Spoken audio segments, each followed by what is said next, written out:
Hello dear students, आप सभी का फिर से वेलकम इस क्लास में। हम क्लास 12 का फिजिक्स पढ़ रहे हैं और उसमें जो एनसीईआरटी का चैप्टर है मूविंग चार्जेस एंड मैग्नेटिज्म, हम वो वाला चैप्टर पढ़ रहे हैं। और आज का हमारा टॉपिक है एम्पियर सर्किटल लॉ। ठीक है, तो एम्पियर सर्किटल लॉ क्या होता है पहले हम उसको डिफाइन करेंगे, फिर उसको समझेंगे। तो डेफिनेशन क्या कहती है, देखिए, the line integral of magnetic field B around any closed circuit is equal to mu naught times the total current I passing through this closed circuit। ठीक है, तो ये तो हुई इसकी डेफिनेशन। अब इसको हमें समझेंगे, हमें इसमें आपको अलग अलग पार्ट में समझेंगे। सबसे पहले एक ये टर्म आया है line integral of magnetic field. ठीक है, तो सबसे पहले हम समझेंगे कि जो लाइन इंटीग्रल है इसका मतलब क्या होता है। ठीक है, तो लाइन इंटीग्रल का क्या मतलब होता है, जैसे मान लेते हैं आपको इलेक्ट्रिक फील्ड के बारे में पता है कि मान लीजिए यहाँ पे कहीं पे इलेक्ट्रिक फील्ड है, इस रीजन में, इस डायरेक्शन में इलेक्ट्रिक फील्ड है, और मेरे पास मान लेते हैं एक पॉजिटिव चार्ज है, ये प्लस चार्ज है, प्लस क्यू चार्ज है। अब इस चार्ज को अगर मैं इस इलेक्ट्रिक फील्ड में अपोजिट डायरेक्शन में अगर मुझे ले जाना है, तो मान लेते मैं इसको इस पाथ से होता हुआ ऐसा ले जा रहा हूँ, इसको मैं यहाँ से यहाँ ले आया, तो ये मान लेते हैं पॉइंट ए है और पॉइंट बी है। तो यहाँ से यहाँ लाने में मुझे फोर्स लगाना पड़ेगा, क्योंकि इलेक्ट्रिक फील्ड का डायरेक्शन यहाँ है, इलेक्ट्रिक फील्ड फोर्स इधर लगा रहा है, तो मुझे इस तरफ लगाना पड़ेगा। और फोर्स लगाते हुए इसका डिस्प्लेसमेंट भी हो रहा है, इसका मतलब मुझे इसको यहाँ से यहाँ तक लाने में कुछ वर्क करना पड़ेगा। तो वो वर्क कितना होगा तो हम कैसे निकालते हैं, तो ऐसे केसेस में हम क्या करते हैं, एक डिफरेंशियल पाथ ले लेते हैं। यहाँ से यहाँ का देखिए एक छोटा सा हम पाथ लेंथ ले लेते हैं, डिफरेंशियल वेरी स्मॉल पाथ। यहाँ पे इसका पाथ का डिस्टेंस है, मान लेते हैं dl। ठीक है, यहाँ से यहाँ का डिस्टेंस है dl मान लेते हैं। इस पॉइंट पे इन दिस डिफरेंशियल लेंथ मान लेते हैं कोई फोर्स लग रहा है, F लग रहा है। ठीक है, इस तरीके से हम मान लेते हैं। तो देखिए यहाँ से यहाँ इस डिफरेंशियल पाथ में जब मैंने मूव किया चार्ज को, तो मुझे वर्क कितना करना पड़ेगा, F डॉट dl, उसको हम dw से रिप्रेजेंट करेंगे। डिफरेंशियल पाथ में डिफरेंशियल वर्क करना पड़ा, and this is F dot dl। ध्यान रखना ये जो F और dl है दोनों ही वेक्टर क्वांटिटी है यहाँ पे, और इन दोनों का यहाँ डॉट प्रोडक्ट हो रहा है। ठीक है, तो इनके बीच का एंगल कितना है वो भी यहाँ पे हमें कैलकुलेट करना पड़ता है। तो फिलहाल अभी उस पर नहीं जा रहे हैं, हम यहाँ समझ रहे हैं लाइन इंटीग्रल का मतलब क्या है। तो इस इतने पोर्शन में आपको वर्क करना पड़ा dw which is equal to F dot dl।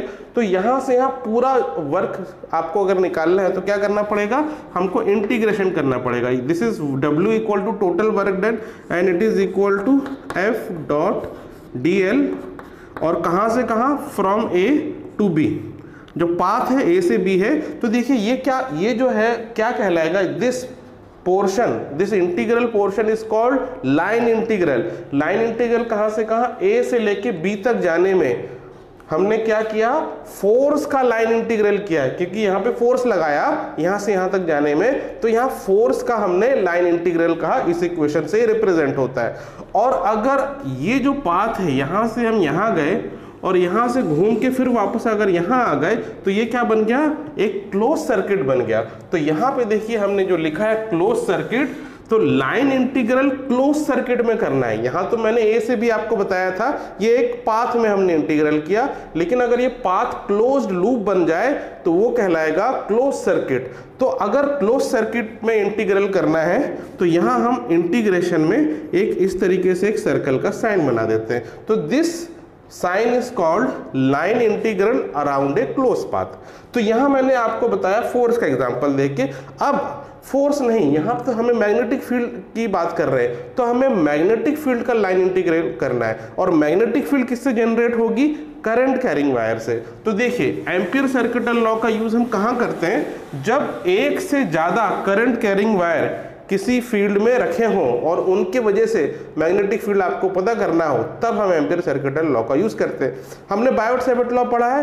Biot-Savart law में क्या होता है, एक वायर होगा, उस एक वायर के चारों तरफ मैग्नेटिक फील्ड होगी, और वो कितनी मैग्नेटिक फील्ड होगी हम बायोट-सैवर्ट लॉ से वो निकाल पाते हैं। लेकिन अगर एक से ज्यादा वायर हो जाए, जैसे एक वायर ये है, दूसरी वायर ये है, तीसरी वायर है, मतलब 3 वायर है, 2 में करंट ऊपर जा रहा है, 1 में करंट नीचे जा रहा है। मान लेते इसमें करंट है I1, इसमें है करंट I2, इसमें है करंट I3। अब ये तीनों वायर की वजह से मान लेते हैं यहाँ एक पॉइंट P है, इस पॉइंट P में तीनों वायर का रिजल्टेंट मैग्नेटिक फील्ड कितना होगा अगर आपको ये पता करना है तो फिर बायोट-सावर्ट लॉ से निकालना मुश्किल हो जाएगा। हम ऐसे केसेस में क्या करते हैं, एम्पियर सर्किटल लॉ का इस्तेमाल करते हैं। अब एम्पियर सर्किटल लॉ का जब आप इस्तेमाल करेंगे तो यहाँ पे कुछ कंडीशन है, जो हम वायर लेते हैं स्ट्रेट वायर लेंगे, straight and infinite long wire, ठीक है। और ये जो मैंने यहाँ पे बनाया है, ये मैंने बोर्ड की प्लेन में XY प्लेन में बनाया है। अब ये वायर को हम परपेंडिकुलर टू दी बोर्ड रख देंगे, तो अब ये जो वायर है बोर्ड से बाहर आता हुआ और अंदर जाता हुआ ऐसा रहेगा। और आप इसको इधर से देखेंगे सामने से तो क्या दिखेगा, एक पॉइंट दिखेगा आपको। हालांकि वो वायर लंबा है लेकिन सामने से आप देखोगे तो ये लंबा दिखेगा। तो अब इसी वायर को मैं फिर से बना रहा हूं। अब ये जो वायर है परपेंडिकुलर टू बोर्ड हो जाएगा।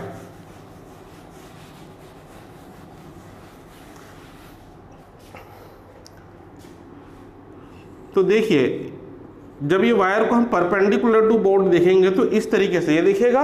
एक वायर ये है, देख सर्कल और डॉट बनाया मैंने, तो इसका मतलब इसमें से करंट बाहर की तरफ आता हुआ है। Let's say this current is I1। यहाँ पे एक वायर है, यहाँ पे मैंने क्रॉस बना दिया, सर्कल के अंदर क्रॉस मतलब करंट बोर्ड के अंदर जा रहा है।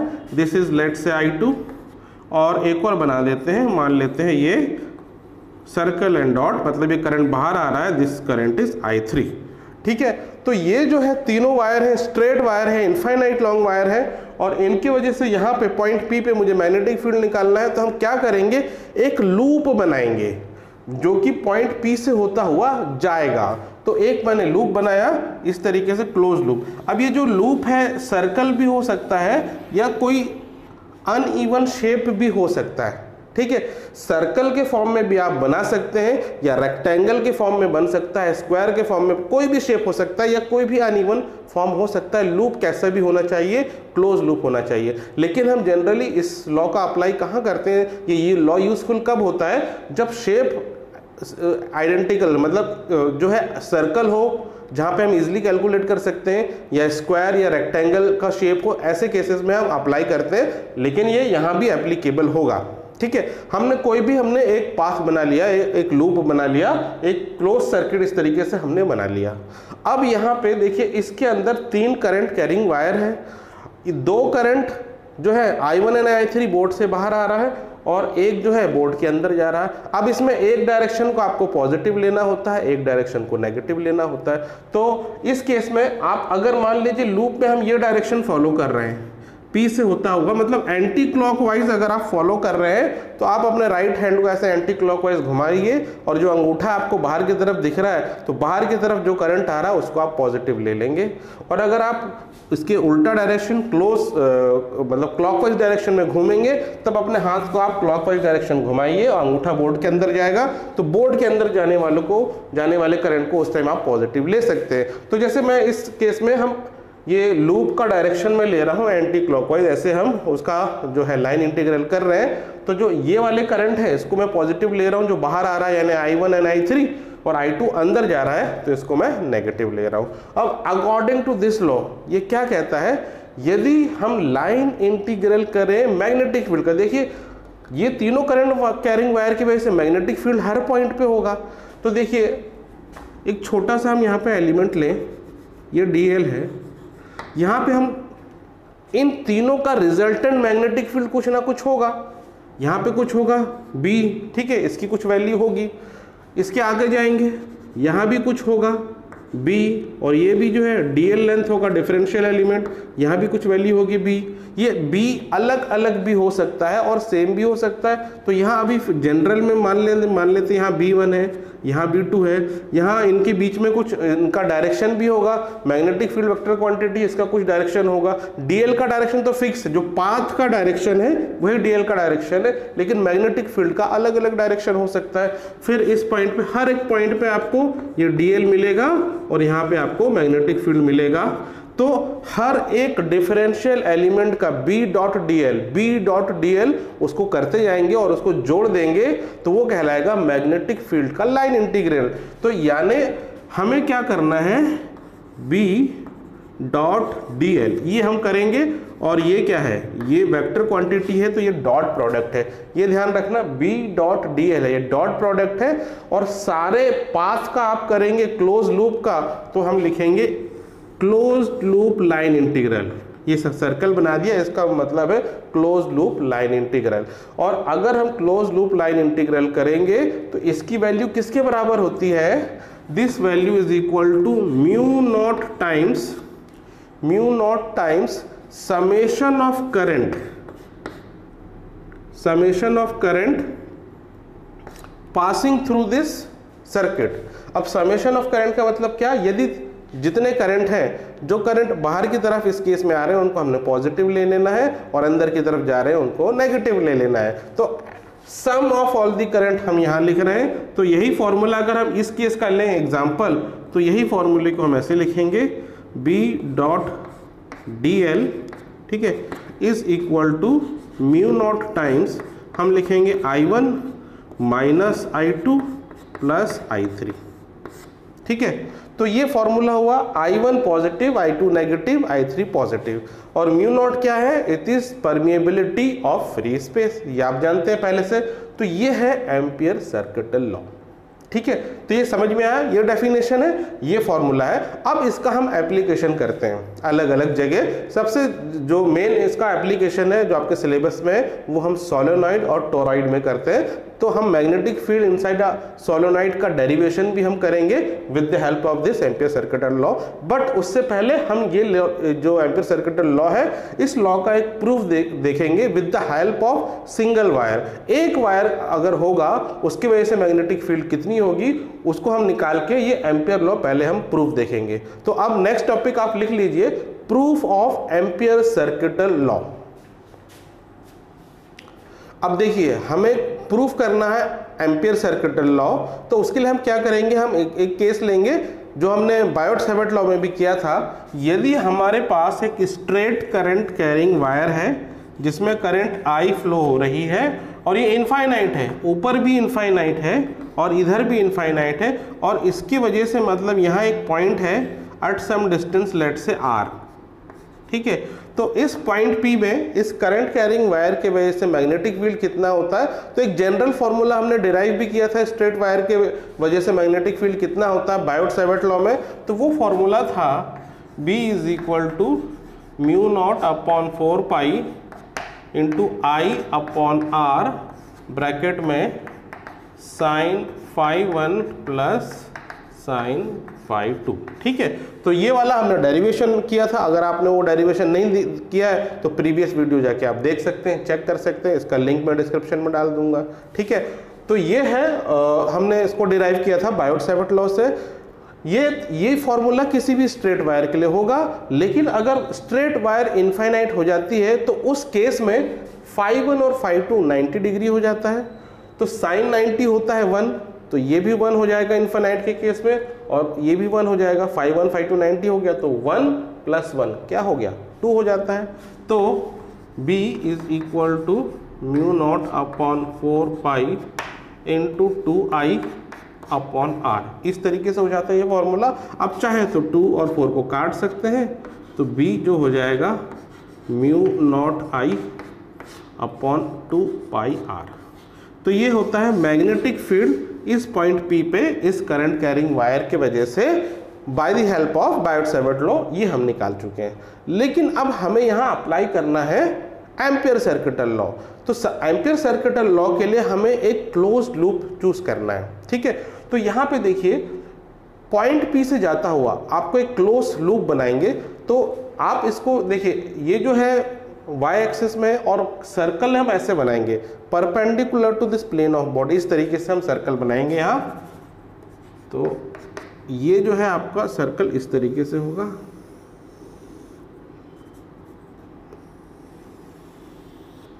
ठीक है। तो ये एक सर्कल है इस तरीके से, और ये इस तरीके से रखा हुआ है ये सर्कल यहाँ पे इस तरीके से। इमेजिनरी लूप है, ठीक है, इमेजिनरी सर्किट है ये। तो इस तरीके से ये सर्कल है, करंट इसमें ऊपर की तरफ जा रहा है। अब यहाँ पे हम लगाएंगे एम्पियर सर्किटल लॉ। अब एम्पियर सर्किटल लॉ देखिए क्या कहता है, इसको मैं फिलहाल अभी रब कर देता हूँ। ये वाला आप समझ चुके हैं, ये मैग्नेटिक फील्ड की ज़रूरत पड़ेगी तो इसको मैं ऊपर लिख लेता हूँ, B is equal to mu naught I upon 2πr, बस ये मैं लिखता हूँ यहाँ पे। ठीक है, अब देखिए एम्पियर सर्किटल लॉ क्या कहता है कि that B dot DL will be is equal to mu naught summation of I। ठीक है, तो ये है क्लोज लूप का इंटीग्रेशन। अब यहाँ पे हम, ये है इसका LHS, ठीक है, और ये हो गया इसका RHS। तो हमको ये प्रूफ करना है कि LHS इक्वल टू RHS होगा, तो हम दोनों को अलग अलग निकाल लेते हैं। पहले LHS वाला कर लेते हैं, फिर RHS वाला करेंगे। तो पहले हम LHS वाले को सॉल्व करते हैं। ठीक है, LHS है ये वाला part, integration of B dot DL, ये हमें करना है।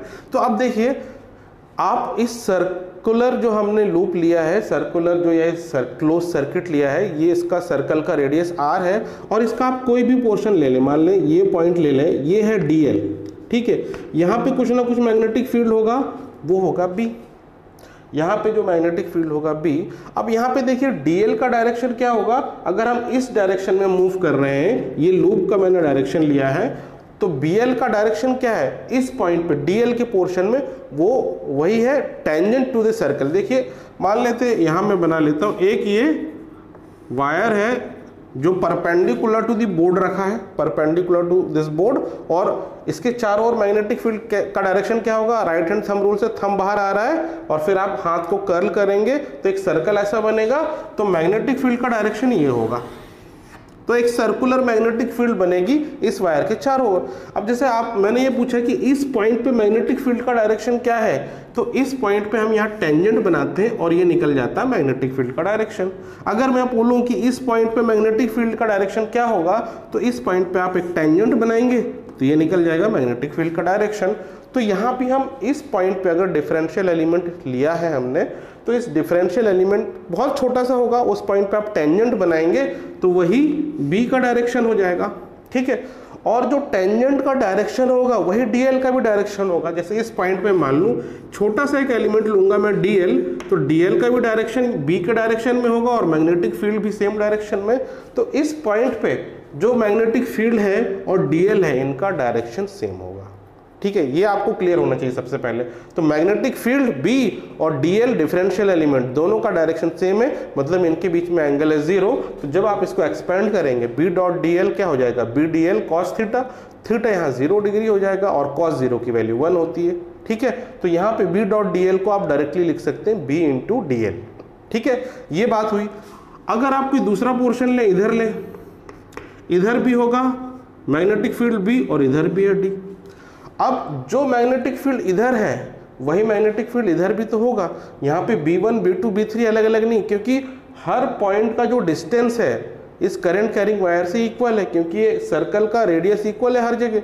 तो इस करंट कैरिंग, ये जो डिफरेंशियल एलिमेंट है DL, इसका एक करंट कैरिंग वायर से सेम डिस्टेंस है R, इसीलिए यहाँ पे जो मैग्नेटिक फील्ड है उतना ही होगा जो यहाँ पे भी है।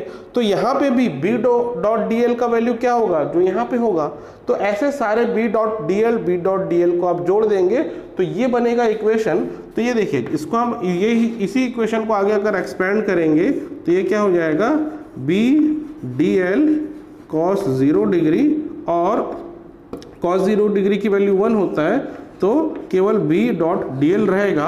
अब हर एक पॉइंट पे इस सर्कुलर पाथ में मैग्नेटिक फील्ड सेम मिलेगी आपको बाय बायोट-सैवर्ट लॉ। ठीक है, मैग्नेटिक फील्ड किस पर डिपेंड कर रही, I पे, तो करंट कैरिंग वायर का I तो चेंज नहीं होगा।